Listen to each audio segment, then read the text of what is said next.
The other day in the Federation Council, the Minister of Economic Development Maxim Reshetnikov presented the forecast of socio-economic development of Russia for 2024 and for the planning period of 2025-2026, where, among other things, the final inflation rate for the current year and indicative for the next year was indicated. As of December 2023, inflation will be 7.5% and average annual inflation for 2024 7.2%, slowing to 4.5% by December next year. In the forecast, this point was indicated by reference, and the main emphasis was placed on more than positive, existing circumstances prospects for the development of the financial, economic and social sphere of the country. Nevertheless, among professional all passengers Reshetikov's message was heard correctly, i.e. with jubilation, and on this occasion a couple thousand more electric scooters were booked for the Moscow-Verny-Lars route. Russia is finally finished, inflation ate the gasoline station, isolation rules, the government naturally failed, and Putin promised inflation of no more than 4% and cheated. Experts on money supply, ruble volatility, oligarchic conspiracy concluded in a sauna with the Bank of Russia and, of course, experts on public opinion came up. The general conclusion is the same, buckwheat and avocado are galloping furiously, grannies and anti-scholars are over the edge and the mincemeat needs to be urgently pulled back. We are sorry to ruin such a benign picture, but there is nothing to be done. To begin with, let us clarify that the forecast for target inflation remains the same 4%, which we will approach by the beginning of 2025, and no buckwheat avocado riots are expected on the horizon. For those who have forgotten that we are in fact at war with the entire collective West. To recap, in the same Germany with democratic Bavarian inflation without any isolation is 6.2% and our temporary 7.5% is more than an acceptable price for successful opposition to all imaginable and unthinkable sanctions, as well as accelerated restructuring of the entire economy while fulfilling all social obligations. Let's also remind you, our enemies were fully confident that they would destroy us economically, but we have polished that full confidence a bit, and instead of white flags we are showing steady growth of over 2% to GDP per year. Some say 2.8%, but let's just go with 2%. Not only that, but most of the figures in the ministry's report had to be adjusted upward relative to the April forecasts, and in the baseline scenario, GDP growth will be bridge 9 trillion per year more than previously estimated. According to the head of the Ministry of Economic Development, the situation is better than expected in many key indicators. If we stop hype for a moment and look at the numbers, we can see that our industry is growing, construction rates are increasing, agriculture is successfully developing, and investment business activity is accelerating. With unemployment at record lows, there is an increase in real wages at the national average plus 6.8% for January to June 2023 compared to last year. In terms of purchasing power parity, the Russian economy is currently among the world's top 5. People's real incomes grew by an average of 4.3% over the year. FTS reports 9% increase in tax collection. Oil is also doing quite well. According to reports from there, the Russian oil price ceiling introduced by the G7 countries has proved ineffective. Russia's oil exports rose by 50% this spring. According to a report by the Financial Times, the West is in disarray and does not know what to do next. The other day, one of the former CIA bigwigs, Philip Gerald, admitted in an interview that Western countries have failed to break Russia with sanctions pressure. This had the opposite effect, with Western economies mostly suffering and Russia coming out the winner. More on that in a moment. From the new year, the minimum wage will rise by 18.5% and will exceed 19,200 rubles. In the current 3-year budget, revenues for 2024-2025 were set at bridge 27.2 and bridge 27.9 trillion. Now it's bridge 35 trillion and bridge 33.5 trillion. In 2026, 34.1 trillion. About 3 trillion rubles will be allocated for the national project in 2024. Over 760 billion over the next 3 years will be spent on socio-economic development initiatives. The main directions of state policy in the near future are social support for the most vulnerable categories of citizens, strengthening the country's defense capability, integration of new regions, as well as technological development and infrastructure expansion. Well, what about grandmothers with galloping buckwheat? The expert will shout stubbornly, riding off into the distance on an electric scooter. Is everything so good and there are no problems at all? Yes, there are problems and challenges, in many ways serious ones. And there will definitely be many more to come, perhaps even more than there are now. As the president said, the stage of recovery of the Russian economy has been completed. We've regrouped, we've made it, we'll make it. We have begun nothing less than a fundamental restructuring of the world system, and it would be naive to assume and hope that it will happen on its own, at the expense of that guy. And if we have to eat half an avocado less along the way, that's survivable, because the opposite scenario, as it appears, may not be survivable by anyone. Half an avocado for a new world with more justice and Russia strong and independent is a good deal. Well, now to give you an example, here are some of the big projects that have been realized this month. This is only a small fraction of what is being done in our country. For example, in the field of electronics, a solemn ceremony of laying time capsules and a message to the descendants of the Quartz Crystal Technology Company took place in the Isipov Industrial Park.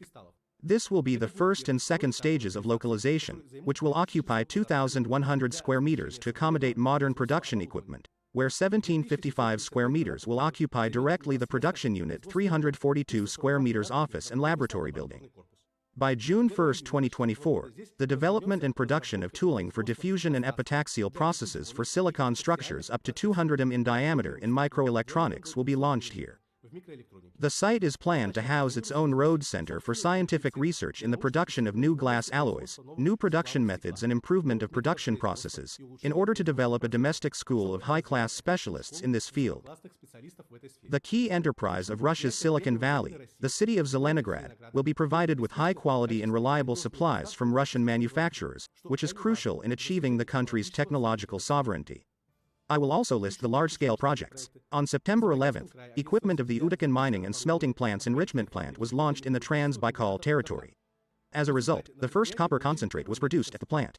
Development of the Utykin field itself started in August 2020. The works are carried out by open pit method at two sections of the Zapadny open pit. They are located in the mountains at about 2,000 meters. With a length of almost 2 kilometers and a width of just over 1 kilometer, each section of the quarry reaches a depth of over 300 meters. Production to date has been about 6.5 million tons. The first and second stages will ensure processing of about 50 million tons of ore and production of about 450,000 tons of copper, which will allow the plant to become one of the 10 largest copper producers in the world. A mining and metallurgical cluster for the production of titanium magnetite and ilmenite concentrates was officially opened in Tinda district. The project will make it possible to revive titanium magnetite and ilmenite concentrate production, which is strategic for the Far East and the entire country. The latter will also make it possible to substitute imports of this raw material in Russia. This is a strategically important raw material for the production of titanium products, ilmenite concentrate. If previously the country depended on imports of this ore, this launch will allow not only to provide Russian enterprises with their own raw materials, but also to organize the export of titanium magnetite concentrate. The project will create 1,500 new jobs in the region. In addition, such powerful production stimulates the socio-economic development of hard-to-reach areas of the Amur North. One of the largest oil production plants in Europe has started operating in Togliatti. On September 7, the first stage of the oilseed processing plant was launched in the Samara region on the territory of the Togliatti Special Economic Zone. The plant was built in a year and a half. It was equipped with modern equipment for complex purification and packing of oils. The Togliatti food processing plant is designed to process 600,000 tons of oil per year. This is sunflower wraps and len. Now let's list the most interesting infrastructure projects that have been introduced this month. Russian President Vladimir Putin and Moscow Mayor Sergei Sobyanin launched passenger traffic on the 4th Moscow Central Diameter MCD4 via video link. The route connected the Zeleznodorozhny micro-district in Balashikha with Aprilivka in the Nerefaminsky district of the Moscow region. Also opened is the movement of cars on the highway M12 from Moscow to Arzamas. The total length of driven sections of the M12 Vladivostok highway is over 308 kilometers. The highway under construction from Moscow to Kazan is part of the Russia International Transport Route, one of the most important projects to develop road infrastructure from St. Petersburg to Vladivostok. The first Russian grain terminal on the Baltic Sea was also opened in Vysotsk. The volume of investments in the construction of the terminal amounted to 5 billion rubles. The terminal infrastructure also includes 2 berths with a total length of 550 meters, equipped with 2 ship loading machines, 15 silos for accumulation and storage of grain with a total volume of up to 240,000 tons, as well as a wagon unloading station. The depth of the port water area is 12.7 meters. Own and access railroad infrastructure is designed to accommodate full routes with a capacity of 68 hopper cars. We will also list the large-scale social infrastructure projects that opened in September. The flagship center of Filatov State Clinical Hospital No. 15 was opened in Moscow. Construction of a 4-story building of the flagship center at the Filatov State Clinical Hospital with an area of 15,000 meters began in June 2020 and completed in August 2023.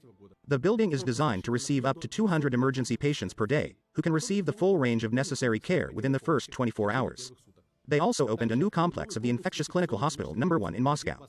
In Mariupol, specialists of the military construction company MORF have completed the first stage of creating a new complex of the Federal Medical and Biological Agency of Russia. Now let's look at what has been done in education. Rostec State Corporation and MEREA Russian Technological University opened joint pre-professional engineering classes in Moscow schools.